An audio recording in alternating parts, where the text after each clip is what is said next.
Hey everybody, we got to look at some classic Jim Lee X-Men. This right here is like, in a way, like peak Jim Lee.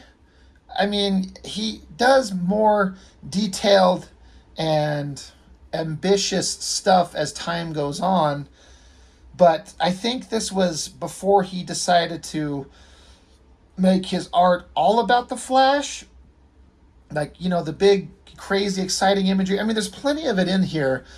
But I don't know. I don't know how to put it. There's something about this. This is just a good kind of middle ground of Jim Lee drawing shit that looks so damn good without sacrificing storytelling to, on the altar of let's make some awesome page after page after page of awesome imagery. Kind of like X-Men #1, the highest selling American comic ever, where almost every page has got a big glory shot of some character. But to start out, this cover is one of my favorites ever. In a way, I kind of wish they'd remove Kazar and Nick Fury. I mean, I like them. Nick Fury looks awesome here. Look at that gun. That is some just bad shit. He's smoking. They would never do that these days. They eliminated characters smoking. But Magneto and Rogue there, I like how he's got his arm around her with the cape. And Rogue looks sexy as shit, but without being overly done. I don't know how to put it. Just randomly, something interesting. When I do the local comic conventions, I wanted to do a drawing of some characters. For those of you who know the old animated Gargoyles TV series, which is amazing. I've discovered that not a lot of people out there have fan art of that stuff, and when you run into the crowd that loves the Gargoyles, they will buy it. So I drew Goliath and Demona, and I put them in that pose. I took that composition right from there, and I think it works. I like it. I had one of my homies color it up, and I think he nailed it. So that's my line work and friend's colors, but took that composition right from that cover. So anyway, just a random thing to show. But man, Jim Lee's artwork in this stuff. And Savage Land Rogue, I went over that. It's one of my more higher rated videos for a long time, where Jim Lee drawing Rogue half naked, or in some cases kind of fully naked in that issue, where she kind of regenerates and comes back to life from wherever the hell she was. But she ended up in the Savage Land, ran across Magneto, who's kind of flirting with being a good guy in these issues, which I like. There's a lot of story going on. I'm not going to worry too much about the story. We're here for Jim Lee's incredible artwork. Now, I talk about not having big, crazy, exciting imagery everywhere, and then it just opens up with a giant, big shot like that. But God, did Jim Lee just have something that a lot of other people did not. This looks great. And I was mentioning this before on some other comics, but this old newsprint stuff, I mean, sometimes it prints terribly and you lose so much of the artwork, but there's such a charm to the feel and the look of it. Great stuff. I think these were Nick Fury's helicopters. They got shot down, and so Magneto, Kazar, and Rogue are showing up to see if they can't help. But looks like there's nothing that they could do. Besides, everything on this page is awesome, but that picture of Rogue, just the basic body figure, looks great. And then Magneto's helmet.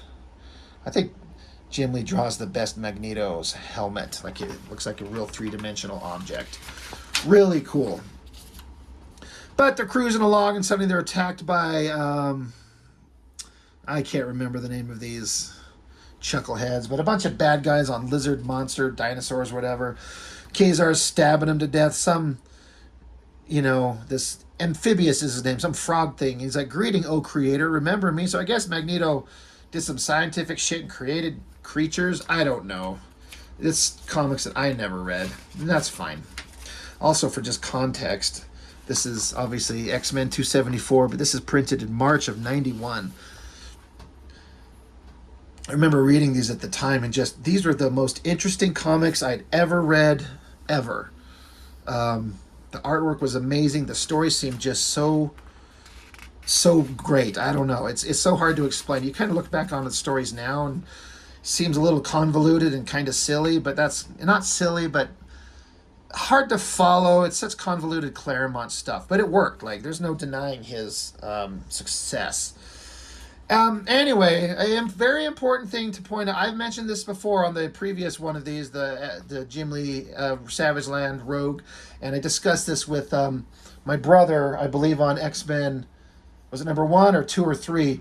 Why does Rogue have to kiss people, or people kiss her, to get the skin to skin contact power transfer? I guess Rogue forgets that she doesn't have her powers. Like, she knows she doesn't have them. Um, like it's saying here, under normal circumstances, the process renders her victims instantly unconscious. She doesn't have to kiss them. All she has to do is touch him with her fucking tip of her finger. Walk up and just poke him on his ribs. Boop. Power engages, zaps him into unconsciousness. But fucking Chris Claremont, whatever the fuck his weirdness is, he always have him kissing. Like, it's kind of creepy. And of course, her powers don't work. So it's like, ooh, let's do it again. And then of course, because it doesn't work, Magneto sees what's going on. He puts or maybe this guy, he's not got a metal thing around his neck. So obviously Magneto can control that and choke him out. And he's not going to have anybody like trying to violate her. But to be fair, she violated him first, right? And it doesn't excuse what he's doing, but come on, this is just really fucking stupid. Anyway, he's like, go ahead and kill me. And he's like, I should. But Rogue's like, no, come on, don't, come on. You're trying to be, you said let them go. And, he's like, if the information was worth the price, it's not. He's like, I'll spare your life if you give up something we need to know. But he didn't. So he's like, no, it wasn't worth it, so I'm going to kill you anyway. I love this shot. I'm going to bring it up closer to the camera. This heavy silhouetted Magneto sitting there with his cape kind of folded up around him and then arcing out from his waist in the wind, the way he's kind of holding it down with his hand. That whole shot just looks so awesome. But anyway, Magneto, being a vengeful prick, he, creates some kind of energy shield and drops down to these like subterranean caverns and drops off all these bad guys. He says, remember, never forget, you take another breath because I choose to be merciful. Use the gift of your lives wisely. There is sustenance in these caverns. Given skill, effort, and luck, you should survive. Indeed, you might even someday regain the surface. So he's like burying them alive and saying, I hope you can work hard and eventually you might survive. Kind of like what Kirk did with Khan, for any of you Star Trek nerds. There's a life, there's a fighting chance, but I'm going to trap you. Marooned forever in the center of a dead planet, buried alive. That's what he does. Awesome. Speaking of shit video games, that Silver Surfer was garbage. I think I played it once and swore never again. Anyway, Magneto's back on the job doing whatever he's doing. He's thinking to himself. Always liked that picture of him, his cloak, cape, whatever the hell it is. This side profile of him looks amazing too. And this is Magneto kind of talking about Rogue. Rogue's recovery proceeds far more slowly than I had anticipated. She lives, but only as a shadow of her former self. She tires too easily, as do I. And he has to go fight this girl, this Zaladane, is who he has to go fight. And she's like the leader of all these super mutant and dinosaurs and shit. And she's showing up to take over. Magneto's got this giant, like, castle thing that I guess he built, and she wants to show up and take it. She's like a distorted vision of himself, because of course that's a creepy looking like smile while still being kind of sexy.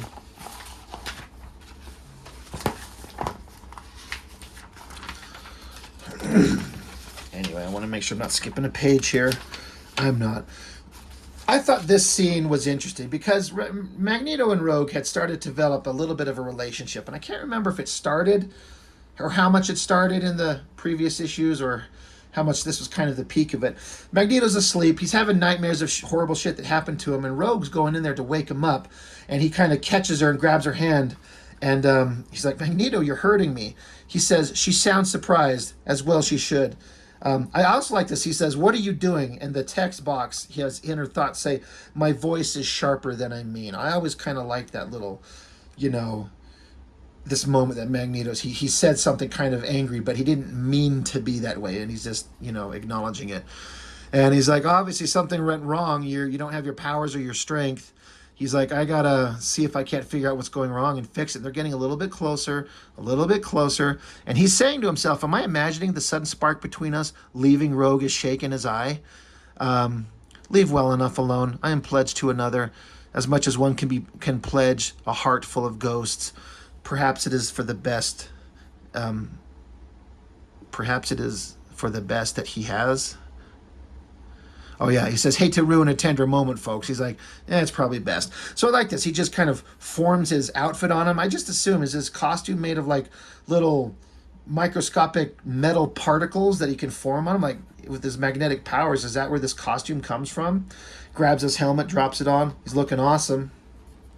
I'm digging it. And then there's just a big, massive battle going on. Let there be war. And I, once again, I always liked that shot right there with Magneto taking off, holding that cape and the folds on it, blowing up the grounds underneath them.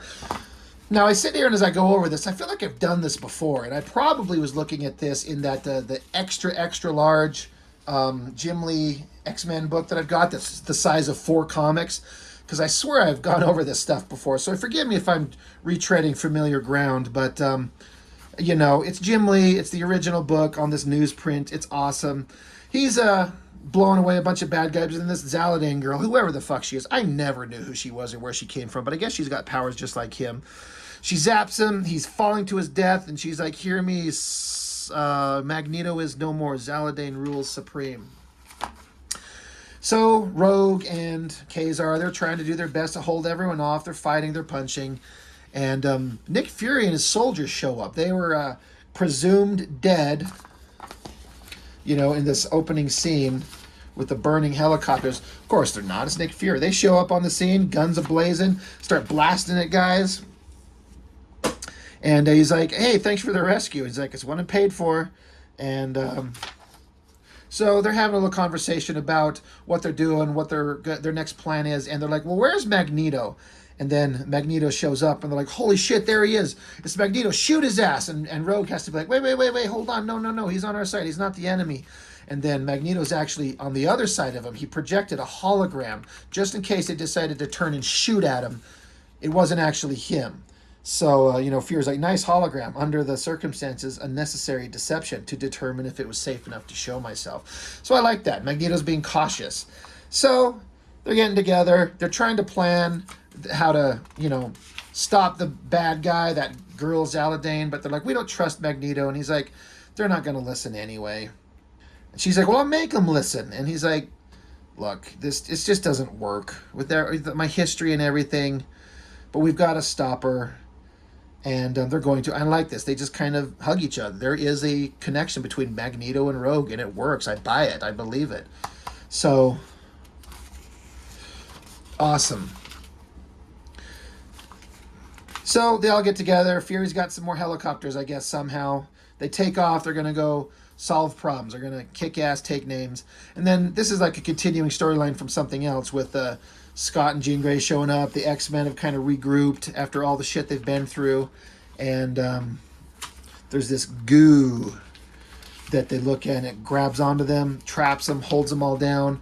Wolverine's like, well, don't worry, because they can't psychically affect it. Her lightning has no effect. Wolverine's like, oh, don't worry, I'll just chop you free. It's fine. But doesn't work. They're trapped.